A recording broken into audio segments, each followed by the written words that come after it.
사랑하는 성도 여러분, 우리 기독교 신앙의 두 기둥이 무엇일까요? 십자가와 부활입니다. 십자가와 부활이 두 기둥인데 부활이 그 한 축을 감당하는 것이죠. 그래서 우리는 이 부활에 대하여서 명확하게 알아야 하고, 그래야 부활로부터 흘러나오는 힘을 입어 살아갈 수가 있습니다. 누군가가 당신의 신앙에 어디에서 뿌리를 두고 있습니까? 라고 묻는다면, 예, 담대하게 제 신앙은 그리스도의 십자가의 죽으심과 부활의 뿌리를 두고 있습니다 라고 말할 수 있어야 합니다. 여러분, 오늘 우리가 읽은 이 성경의 내용은 그 예수님이 죽으신 것만 알고 낙심하여 엠마오로 내려가는 두 제자에게 예수님께서 만나주신 사건입니다. 안식구 첫날. 여러분, 안식구 첫날이 언제죠? 주일이죠. 예수님께서 부활했으니까 아마 이 엠마오로 내려가는 두 제자도 예수님 그 부활의 소식을 마리아로부터 들었을 것입니다. 그러나 이들은 카드라 통신 정도로 생각하고, 오쯤 되어서는 여기 예루살렘에 더 이상 머물 필요가 없다고 판단하고는 자신의 고향인 엠마오로 내려갑니다. 여러분, 이 엠마오는 예루살렘으로부터 한 몇 리 정도 되는가 하면 25리면 여러분 한 10km 정도죠. 시골 마을입니다. 그래서 이 두 사람이 이제 엠마오로 내려가면서 이 모든 된 일을 서로 이야기를 나누었습니다. 아마 이들에게는 엄청난 충격이었을 것입니다. 평생 지울 수 없는 예수 그리스도에 관해 이야기하면서 엠마오로 내려갔습니다. 아니, 그런데 갑자기 어떤 사람이 나타나 이들 사이에 끼어들어 동행을 하는 것이죠. 이 갑자기 나타난 사람은 부활하신 예수님이신데 이들은 알아보지를 못합니다. 왜 알아보지 못하는가 하면 16절에 그들의 눈이 가리워져서 예수를 알아보지 못하였습니다. 성도 여러분, 단정 짓는다는 말을 우리가 자주 사용하죠. 한번 우리가 단정 지으면 결코 안 보이고 안 들립니다. 아니, 어떻게 인간이 육체적으로 다시 죽었다가 부활할 수 있는 것은 불가능하다고 우리가 단정을 지어버리면 부활하신 예수님을 보지 못하고 믿지를 못하는 거죠. 이렇게 여러분, 단정 짓는 것은 무섭고 우리의 불신앙은 무서운 것이죠. 그리고 예수님 옆에 계셔도 안 보입니다. 우리도 이 눈이 가리운 자처럼 행동할 수가 있습니다. 그런데 예수님은 절대적으로 짠 하면서 나타나서 얘야, 나를 좀 만져봐라 이렇게 하지 않습니다. 예수님께서는 먼저 자기 자신을 만져봐라고 하지 않고 믿음을 불러일으켜서 부활을 믿게 하십니다. 여러분, 이게 아주 중요합니다. 믿음으로 부활을 받아들이도록 예수님께서 그들의 대화 사이에 끼어드십니다. 교회 성도들 중에는 크게 두 부류가 있습니다. 어떤 분은 감정적으로 확 흥분하면 그제서야 내가 은혜 받았다라고 하는 사람이 있고, 어떤 사람은 굉장하게 이성적이고 합리적으로 따져서 예수를 믿는 사람들이 있습니다. 우리 예수님께서는 이 두 방법을 사용하지 아니하시고 말씀을 통해 깨달아 부활을 믿게 하십니다. 성도 여러분, 우리의 믿음의 기초는 하나님의 말씀입니다. 우리는 말씀을 참 듣고 믿는 것을 가볍게 여기죠. 아니, 말씀을 듣는 것은 너무 정적이고 교회가 죽은 것 같다 하여서 막 감정에 호소하여 찬양을 뜨겁게 하고 교회의 모든 악기를 막 비트가 있는 음악을 감정을 흥분시켜서 방방 뜨게 하여 믿으려고 하는 것입니다. 여러분, 예수님은 능력이 있기 때문에 두 제자에게 눈에 안수하여 눈을 뜨게 하고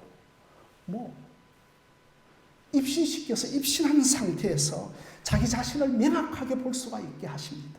예수님은 그렇게 하지 아니하시고 말씀을 가지고 부활을 믿게 하시는 겁니다. 그러면서 예수님께서는 얘들아, 너희가 걸어가면서 했던 대화의 주제가 무엇인가를 물어보십니다. 예수님께서 몰라서 묻는 것이 아닙니다. 믿음을 불러일으키기 위하여 물으신 겁니다. 아니, 그 중에 이제 글로바라고 하는 이 사람이 당신 예루살렘에 체류하였다고 하면서 지금 예루살렘에서 가장 일어난 중요한 사건을 왜 당신 혼자만 알지 못하느냐라고 대답을 합니다. 그러니까 오늘날로 말씀드리면 지금 대한민국 사회에서 일어나는 가장 핫한 사건이 무엇입니까? 네이버 검색률 1위가 지금 무엇인지 왜 당신만 알고 있지를 못합니까? 라고 이렇게 대답을 하는 겁니다. 이 글로바는 아마 일반적으로 예수님의 작은 아버지, 삼촌 정도로 여깁니다. 이 글로바는 최근 예루살렘에서 가장 일어났던 큰 사건인 부활 사건을 듣고 알았습니다. 그러나 이 부활 사건을 들었지만 부활에 대한 정보와 지식은 갖고 있었는데 그 부활의 믿음을 소유하지는 못하였습니다. 그러자 예수님께서는 이들에게 부활의 믿음을 불러일으키기 위하여서 25절 이후부터 상세하게 그들에게 설명을 해 주십니다. 사실 성도 여러분, 이 두 제자가 예수님에 대해 얼마나 기대가 컸겠습니까? 이들이 가지고 있었던 예수님에 대한 기대는 예수님은 이스라엘을 해방시키는 정치적인 메시아로 기대하였습니다. 십자가 방식이 아닌 민족을 봉기하고 능력을 나타내어 정치적인 해방을 기대하였습니다. 그런데 그 예수가 허무하게 십자가에 죽었습니다. 이렇게 죽은 지 사흘째인데 우리 중에 어떤 사람이 새벽에 무덤에 갔는데 아니 그분의 시체를 보지 못하였고 천사들은 예수님이 살아났다고 말했고 또 다른 제자들이 무덤에 가보니까 무덤은 비어 있었고 그 예수를 보지 못했다는 것입니다. 그래서 이 엠마오의 두 제자의 최종적인 결론은 만약에 예수님이 부활하셨다면 모든 이스라엘 사람들에게 다 나타나야 하지 않겠는가? 결론적으로 나는 보지 못하였기 때문에 예수님의 부활을 믿지 못하겠다고 말하고 있는 겁니다. 그러자 우리 예수님께서 동행하시면서 이 두 제자에게 책망을 하시죠. 25절 말씀에 이 미련하고 더디 믿는 자들이야라고 꾸짖습니다. 그러면서 구약 성경의 모든 예언자들이 예언을 한 것을 기억해보라. 메시아 그분이 오게 되어지면 십자가 방식을 통하여서 구원을 하고 사흘 만에 부활하여 하나님께 영광을 돌릴 것이라고 얼마나 선지자들이 예언하였는가. 왜 그것을 읽어내지 못하고 보지 못하고 믿지 못하느냐라고 꾸짖습니다. 자, 그런데 성도 여러분, 우리 예수님께서는 꾸짖고 책망하는 데만 그치는 것이 아니라 부활을 믿도록 어떤 방법을 사용하십니다. 짠 하면서 더 강력하게 나타나시고 내 몸에 만져보라고 이 방법을 여러분 사용하실까요?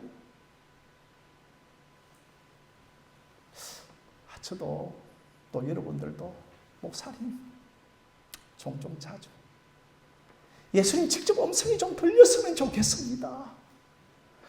이 강대상에 막 구름이 확 떠다니면서 그렇게 하면 막 폭발적인 교회 부흥이 일어나지 않겠습니까? 성도들이 믿음이 생성되지 않겠습니까? 라고 그렇게 생각하는 분들도 있습니다. 그런데 예수님께서 이 두 제자에게 믿음을 일으키기 위하여 쓰신 방법이 참 어떤 방법인가가 아주 중요합니다. 예수님은 성경을 사용하셨습니다. 예수님은 이들의 믿음을 불러일으키기 위하여서 성경 말씀을 사용하십니다. 예수님께서는 이 두 제자들에게 자신의 부활체를 보이지 않았습니다. 얘야, 봐라. 좀 만져봐라. 이렇게 하지 않고 믿음을 불러일으키기 위하여서 성경 말씀을 사용하셨습니다. 말씀을 얻고 말씀을 듣지 않으면 그 사람의 믿음은 다 허공을 칩니다. 그가 밤새도록 부르고 찬양하고 기도했던 체험은 이내 사라지고 내 의지로 다짐했던 것은 작심삼일에 끝날 수가 있는 겁니다. 그래서 예수님께서는 구약 성경에 자기 자신에 대하여서 어떻게 말씀하고 있는가를 자세하게 설명을 하고 계십니다. 그게 여러분 누가복음 24장 27절 말씀. 자, 여러분 앞 화면을 한번 이렇게 보실까요? 화면을 한번 함께 읽겠습니다. 우리 함께 읽겠습니다. 시작. 이에 모세와 모든 선지자의 글로 시작하여 모든 성경에 쓴 바 자기에 관한 것을 자세히 설명하시느니라고 했습니다. 모세와 모든 선지자의 글로 시작하여 모든 성경은 무엇입니까? 우리 일여전도의 복사본 모임께서 모든 구약 성경은 몇 권입니까? 예? 모든 구약 성경은 몇 권입니까? 39권이죠. 당시의 유대 사람들은 구약 성경이라고 하지 않고 모세의 글과 선지자의 글과 시편을 가리켜서 모든 성경이라고 하였습니다. 이 모든 성경이 예수님 자기 자신에 관하여 쓴 것이라고 설명을 합니다.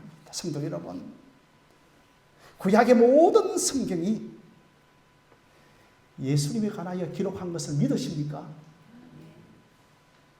성경의 모든 주제는 예수 그리스도, 구약 성경은 오신 예수 그리스도를 가리키고 있는 겁니다. 그러면 구약 성경의 모든 것이 오실 예수 그리스도를 가리키고 있는 내용이 구체적으로 여러분 어디에 무엇이 있습니까? 가장 대표적으로 유월절 어린 양이 참 어린 양으로 오신 예수 그리스도인 것을 기억하시기를 바랍니다. 성경은 큰 그림, 큰 흐름을 잡는 것이 중요합니다. 우리는 성경을 조각 지식으로 알고 있고 성경을 파편적으로 흩어져 있습니다.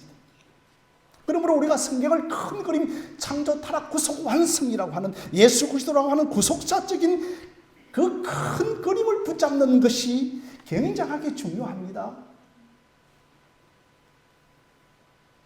그러면 우리의 신앙이 견고해지고 이 큰 그림을 붙잡으면 우리의 신앙이 잘 흔들리지 않습니다.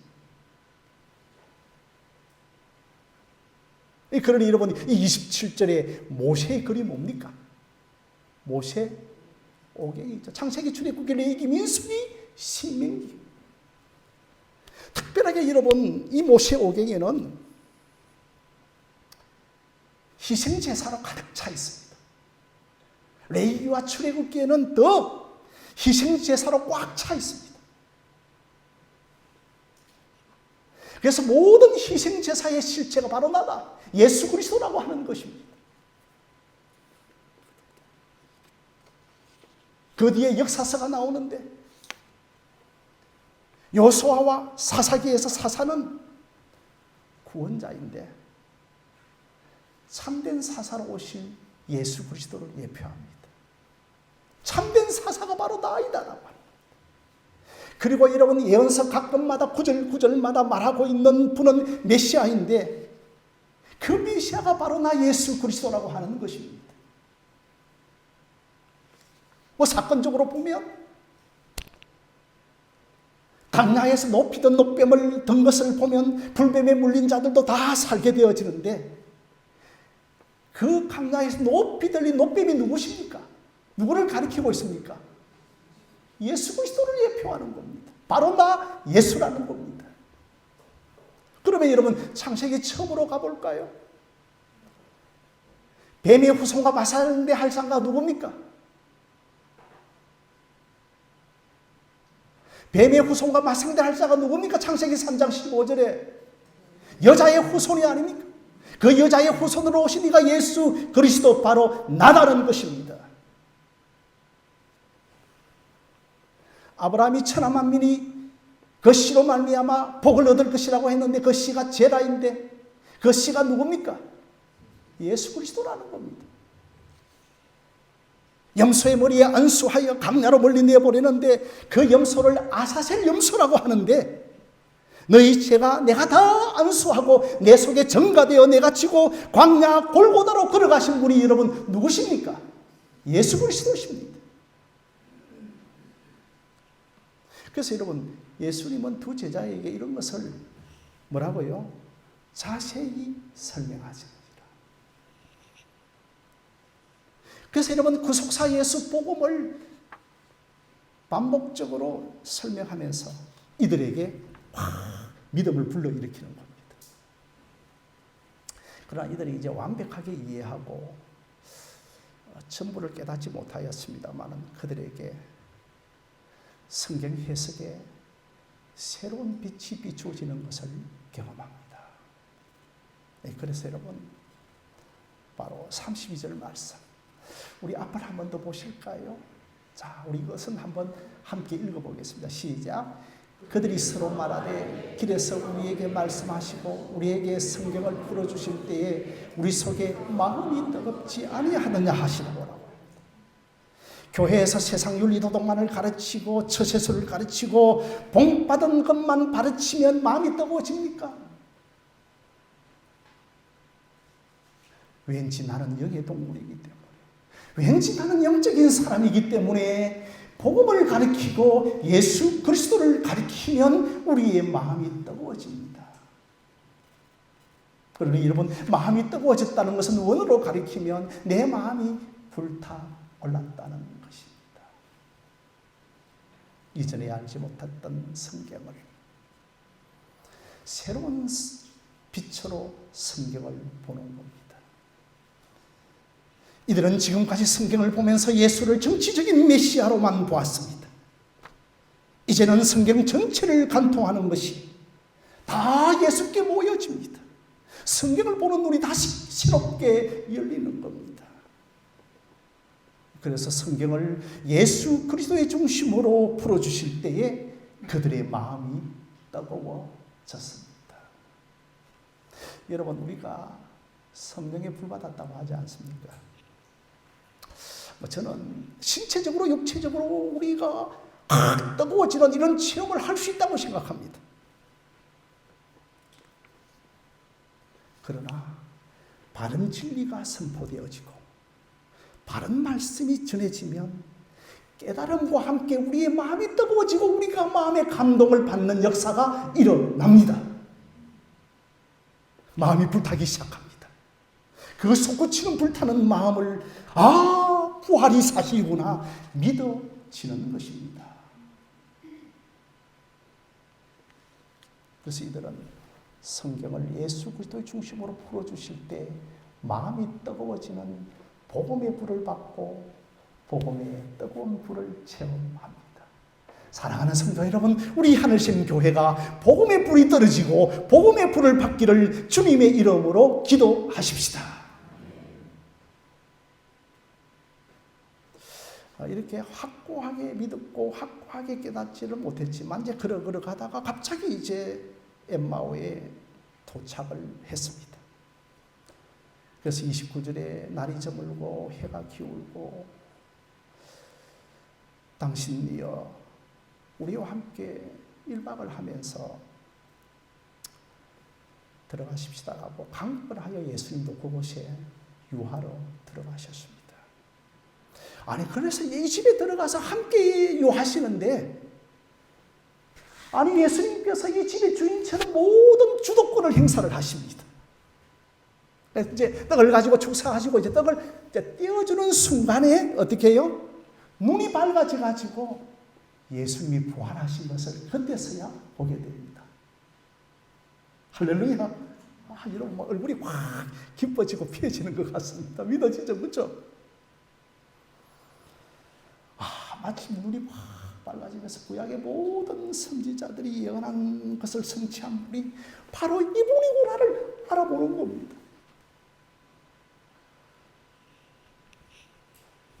여러분 물론 예수님이 딱 떡을 빼는 순간에 눈이 밝아졌지만 그 이전에 예수님께서 구약 성경을 예수 그리스도 중심으로 풀어 해석해 줄 때 이미 그들은 마음이 변화되기를 시작하였습니다. 성도 여러분, 이것은 두 제자뿐만 아니라 오늘 우리들에게도 우리의 믿음을 불러일으키시는 방식인 것을 믿으시기를 바랍니다. 말씀을 통하여 우리의 가려진 눈을 뜨게 하고 말씀을 통하여 우리의 믿음을 불러일으키시는 겁니다. 그래서 지금까지 엠마오로 내려오는 이 10km 도중에 이분이 예수님이시다는 사실을 깨달으면서 깜짝 놀랍니다. 그런데 그 순간에 예수님이 갑자기 사라집니다.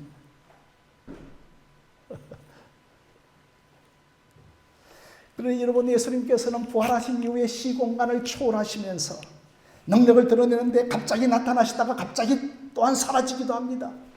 그 이유는 십자가 죽음 이후에 모든 흩어진 당신의 제자들을 갑자기 불러 모으시고 갑자기 또한 나타나셔서 그들을 불러 모으시기 위함이었던 겁니다.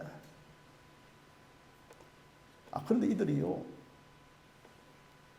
고향 엠마오로 왔는데 잠시도 머물지 않고 즉시 예루살렘으로 돌아갑니다. 내가 빨리 돌아가서 저 예루살렘에 가서 부활의 증인이 되고 싶다는 겁니다. 우리도 이제 전적으로 믿음으로 예수님의 부활을 믿기 시작하였기 때문인 겁니다. 빨리 오라, 빨리 와라, 빨리 가자. 그렇게 해서 재촉해서 빨리 가는 것이 아니라 믿어지니까 빨리 가는 것입니다. 믿어지니까 교회 오신 줄로 믿습니다. 가지 않은 나한테는 내 마음에 불타는 우러나오는 마음이 있었던 것입니다.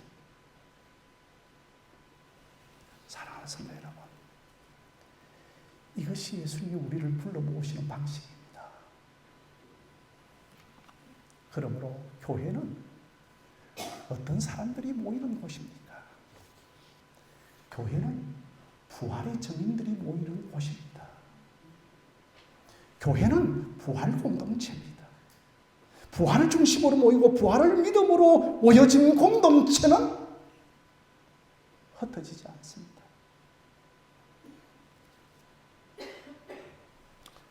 이 두 제자가 이제 예루살렘에 도착해 보니까 이미 그곳에 11제자와 다른 많은 사람들이 함께 있는데 아니 이들이 공통적으로 하는 말이 주께서 과연 다시 살아나셨다라고 하는 말을 합니다. 그래서 자신들도 엠마오로 내려가는 길에 부활하신 예수님을 만났다는 그 부활 소식을 알려줍니다. 아니 자신들이 알려주려고 갔는데 저들이 먼저 부활 소식을 알려줍니다. 이들도 부활 이야기를 하고 여기 있는 사람도 부활 이야기하고 저들도 부활 이야기를 하면서 모든 대화의 주제가 부활 주제가 되어지는 겁니다. 이것이 기독교 공동체입니다. 교회는 다른 동인으로 모여서 뭉치지 않습니다. 신자가 부활 중심으로 모이면 그 공동체는 깨어지지 않습니다. 2000년이 흘러도 교회가 깨어지지 않습니다. 순교와 핍박을 당하여도 교회가 깨어지지 않습니다. 오늘날 교회가 다른 이유로 모이면 그 사람은 언젠가 교회를 떠납니다. 시련이 와도 남아있는 사람들은 부활을 믿는 사람들입니다. 여러분들은 교회의 어떤 구성원들입니까? 복받기 위하였어요? 아니면 십자가 부활로 모였습니까? 이런 사람은 쫓아낸다 하더라도 떠나지 않을 줄로 기도합니다. 성도 여러분, 참 제가 욕심이 많죠. 참 여기에서 한 가지 참 이상한 구절 하나 여러분 꼭 말씀드리고 마치겠습니다. 예수님과 제자들이 이제 엠마오로 다 이르렀는데 28절에 보면 예수님이 좀 더 걸어가고자 하십니다. 그러니까 예수님은 저처럼 욕심이 많아가지고 좀 더 붙잡아가지고 복음에 대하여 좀 더 가르쳐주고 싶어 해서 함께 좀 더 걷자라고 하는 겁니다. 너희들 아직 복음에 눈뜨지 않았다. 좀 더 나를 구하고 나를 찾고 나에게 부르짖으라는 겁니다. 어떤 분은 교회 와서 삼위 하나님을 알고 구속사를 알고 언약이라는 복음의 핵심을 다 우리 교회에 와서 처음으로 생각해 보았다는 겁니다. 이상하죠? 교회를 그렇게 오래 다녔는데 왜 우리 한국교회가 그런가요? 이 두 제자처럼 복음에 대하여서 파편적으로 단편적으로 알기 때문인 겁니다. 그래서 문둥병자 나아말에게 요단강가에서 한 번만 가라고 하지 않고 7번 가서 씻으라고 하신 것입니다. 반복적으로 구하고 찾고 두드리라. 이제 다 되었다고 하지 말라는 겁니다. 예수님께서는 자신에게 간청하기를 기뻐하십니다. 예수님께서는 간청받기를 기뻐하십니다. 이것이 여러분 신자들에게 있어야 합니다. 주님은 그냥 습관적으로 신앙생활하는 걸 원치 않습니다. 사랑하는 성도 여러분, 예수님에 대하여 구하고 찾고 두드리시기를 바랍니다. 그리하면 예수님께서 응답하시고 만나 주십니다. 예배에 나오면서 간절함도 없고 나태하게 예배하는 것을 우리 주님 아십니다. 부활의 주님 그렇게 믿는 것이 아닙니다. 정말 우리가 예수님을 간절히 알기를 원하고 그분과 함께 좀 더 동행하기를 원한다면 예수님께서 우리에게 생기를 불어넣어 주실 것입니다. 응답도 주시고 자기 자신에 대하여 알려주시고 우리의 마음을 뜨겁게 해 주실 것입니다. 이 부활신앙으로 충만한 저와 여러분들이 되어지시기를 주님의 이름으로 간절히 축원드립니다.